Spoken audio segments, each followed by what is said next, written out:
Salam sejahtera dan salam hormat bersama saya Niksen Nyambar dalam Awani Sarawak. Ini tumpuan utama untuk malam ini.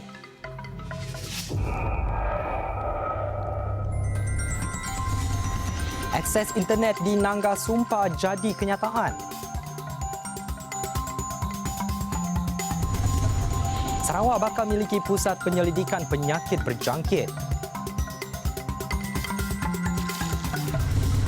Juga ukiran tradisional pantang kebanggaan suku kaum Iban.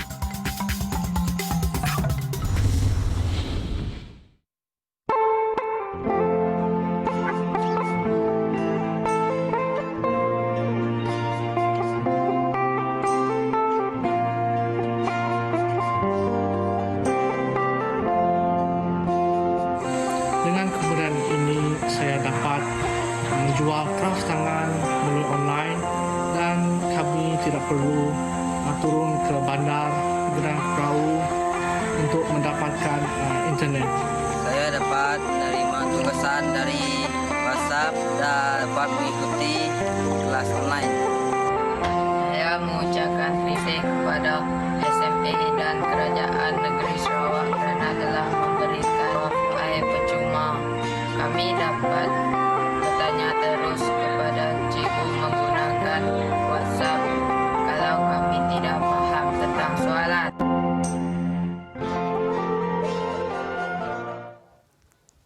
Itu tadi berita gembira dari Lubuk Antu. Masalah akses internet dihadapi pelajar sekolah Nangga Sumpa akhirnya diselesaikan.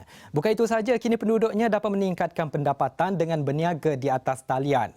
Ini selepas capaian internet di kawasan berkenaan direalisasikan oleh Lembaga Multimedia Sarawak SMA.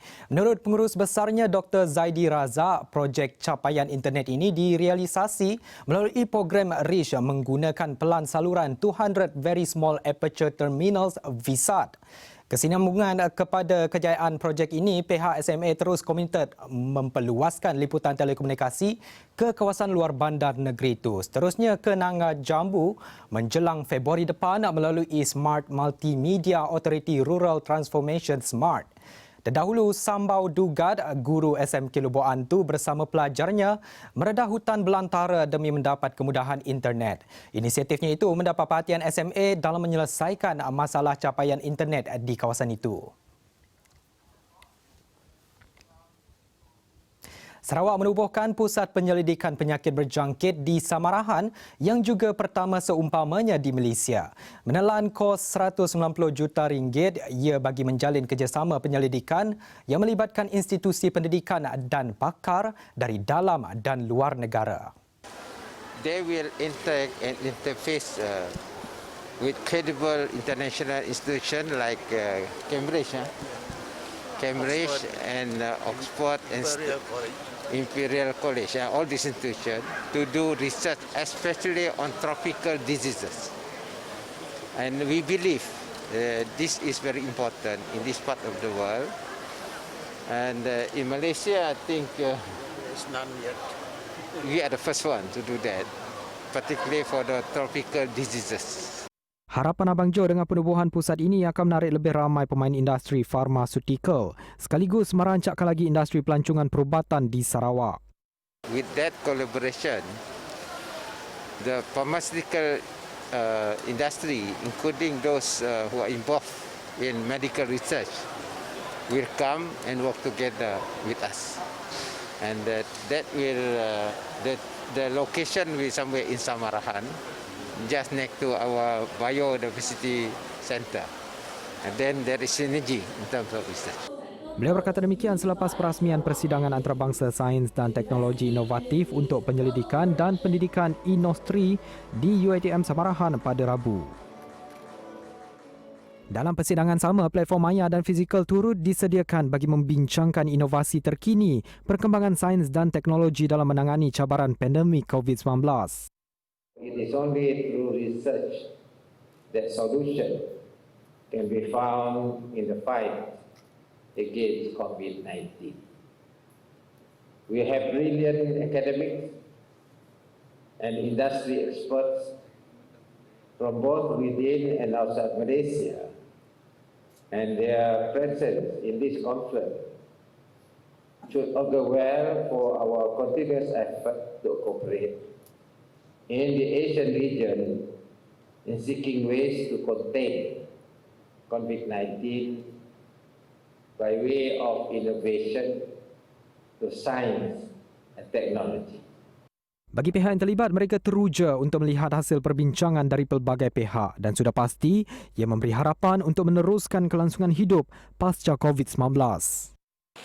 Konferensi ini adalah daripada pelbagai disiplin dan kami mengumpulkan daripada international, daripada China, daripada India, daripada banyak lagi lah yang join dan multidisiplin. Bukan hanya dari segi sains, kalau dari segi pengajaran, bagaimana pembelajaran dijalankan dalam masa COVID ini secara online, ada juga yang akan berkongsi. 260 buah sekolah yang terletak di kawasan tebingan sungai akan dipindahkan. Ia susulan ancaman banjir yang sering membelenggu sekolah-sekolah berkenaan. Menurut Menteri Pendidikan, Sains dan Penyelidikan Teknologi Dato' Amar Michael Manyin Jawong, bagi melaksanakan perkara itu, kelulusan Jabatan Tanah dan Survey diperlukan. There are about 260 schools which are located along the riverbank, and that will be our focus because every year we be prone to flooding.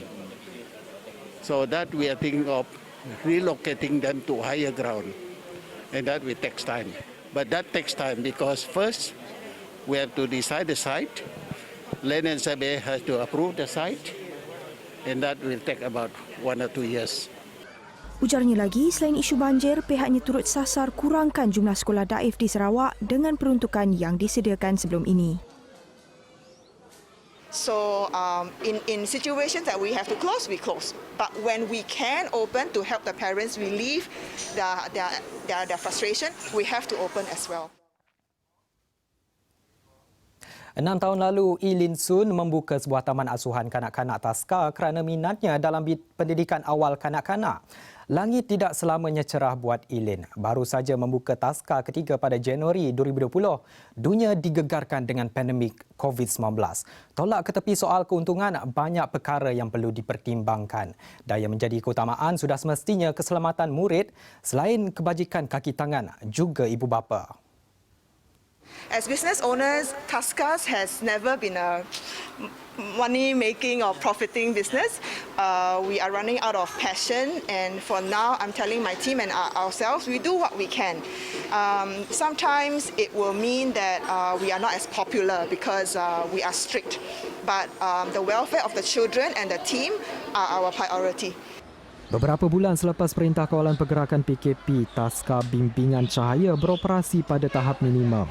Menurutnya, ketika itu ada ibu bapa yang memohon untuk tidak lagi menghantar anak atas masalah kewangan.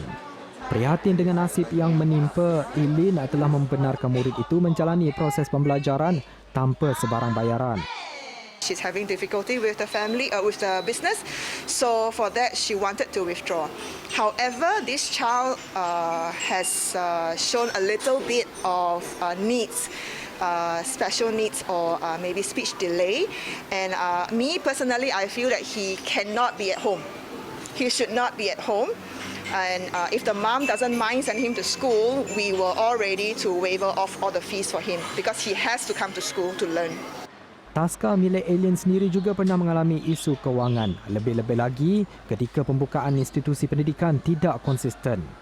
Jelasnya geran Pelan Jana Semula Ekonomi Negara Penjana dan program subsidi upah termasuk geran khas GTK sebelum ini semuanya disalurkan untuk kebajikan kaki tangannya dan pengurusan Taska. Sementara itu, Menteri Kebajikan Kesejahteraan Komuniti Wanita Keluarga dan Pembangunan Kanak-kanak KWKPK Datuk Seri Fatimah Abdullah berkata, pembukaan semula Taska mengikut SOP demi membantu ibu bapa dan anak-anak. Selain mengurangkan beban ditanggung penjaga, ia sekaligus mengimbangi kebajikan kaki tangan dan kanak-kanak terlibat. Di sini tadi pun kita tahu ada anak iaitu frontliners. Kedua-dua mereka bekerja. Jadi siapa yang nak jaga? Jadi bila ada ibu bapa yang memerlukannya disebabkan mereka inilah perkhidmatan yang mereka sangat perlukan untuk membolehkan mereka bekerja, ya, boleh mereka bekerja. Dan ini penting untuk keluarga. Ada orang bekerja, ibu bapa bekerja, kemudian dapat pendapatan, dapatlah ya untuk menyara keluarga tersebut. Beliau berkata demikian semasa melakukan kunjungan ke Taska Bimbingan Cahaya di Kuching. Pemantauan pembukaan sekolah di kawasan merah dinilai mengikut format spesifik, antaranya penggunaan borang deklarasi kesihatan, bilangan kehadiran kanak-kanak dan peratusan kapasiti semasa taska di seluruh negeri. Di saat pandemik COVID-19 melanda negara, perusahaan taska ataupun pusat asuhan kanak-kanak bukanlah perniagaan yang menguntungkan. Namun, operator tetap menyediakan perkhidmatan ini untuk membantu ibu bapa, khasnya petugas barisan hadapan yang tidak mampu menjaga anak mereka 24 jam. Ini adalah antara usaha terbaik yang dapat dilakukan untuk mengurangkan impak COVID-19. Laporan Nazruddin Abdul Razak untuk Awani Sarawak. Hari ini, 2 kes positif COVID-19 dikesan di Sibu, Sarawak. Kedua-dua kes merupakan lelaki warga negara tempatan yang pulang dari Romania melalui Qatar pada 8 November lalu. Menurut kenyataan Jawatankuasa Pengurusan Bencana Negeri JPPN Sarawak, mereka tiba di Kuala Lumpur pada 9 November dan telah menjalani tempoh kuarantin selama 14 hari sebelum pulang ke Sibu. Ketika tempoh kuarantin di Kuala Lumpur, saringan RT-PCR pertama didapati negatif dan ujian kedua melalui RTK antibody juga tidak reaktif.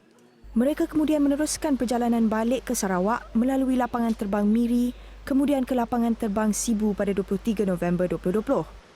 Kes-kes ini telah dimasukkan semula ke pusat kuarantin dan menjalani saringan ulangan COVID-19 menggunakan kaedah RT-PCR dan didapati positif. Kes diklasifikasikan sebagai kes import A. Kes-kes ini adalah sebahagian daripada pekerja sektor minyak dan gas yang terkandas di Romania.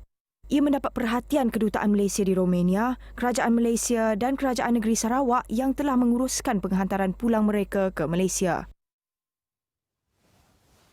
Walaupun ukiran tatu kini hanya menjadi gaya hidup generasi muda, namun bagi kaum Iban ia memberi 1001 makna. Selain lambang kekuatan, ia memberi nilai warisan yang mendalam bagi kaum itu. Bagi Ernesto Kalum, pengasas Borneo Headhunter Studio yang berasal dari Betong, dia tidak pernah terfikir untuk mendalami seni tatu tradisional. Namun apabila mendalami keunikan tradisi itu, minat membawanya lebih jauh. Secara mendalam aku ngigak cara dalam lah, ngigak information namanya ketika orangnya pasal tradisi adat berpantang tu. Dia mesti data dari orang tua aku kai boleh di Google nonya apa. Jadi maya aku start ngagak researchnya tahun 1999. Jadi ukainya agi nyangala bisi ba. Nanai mayo tapi agi bisi.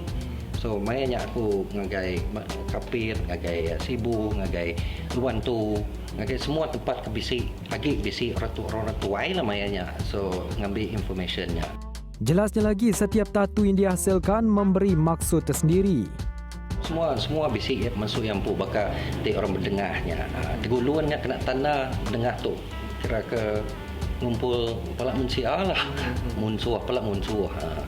Jadi siku-siku ke namanya jadi kebujang beraninya ya kena ya nanda perpaikuk dah oleh ya tuai kayau ke punya lah. Besar harapan Ernesto untuk melihat seni warisan yang dipertahankannya itu diwarisi generasi muda. So hari kesedarannya aku ingat kenapa sebut kiku anang sekali nak ingat hari ni penatai nampu. So harinya lah tanya kata Ramadan subconscious Ramadan nah. So tanya kata lubah-lubah yang makai. Antara pencapaian sepanjang kariernya sebagai pencacah tatu termasuk 2 anugerah pengiktirafan peringkat antarabangsa dalam kategori penghormatan budaya dan anugerah kesenian tatu tradisi terbaik di Lausanne, Switzerland pada tahun 2001. Hasil tangannya sebagai pencacah tatu itu juga menerima kunjungan pelancong dalam dan luar negara. Antara yang pernah mendapat khidmatnya termasuk pelakon terkenal Henry Golding. Baiklah, laporan itu tadi menutup Awani Sarawak hari ini. Teruskan bersama Esra Awani, saluran berita paling dipercayai di Malaysia. Selamat hormat, kita jumpa lagi.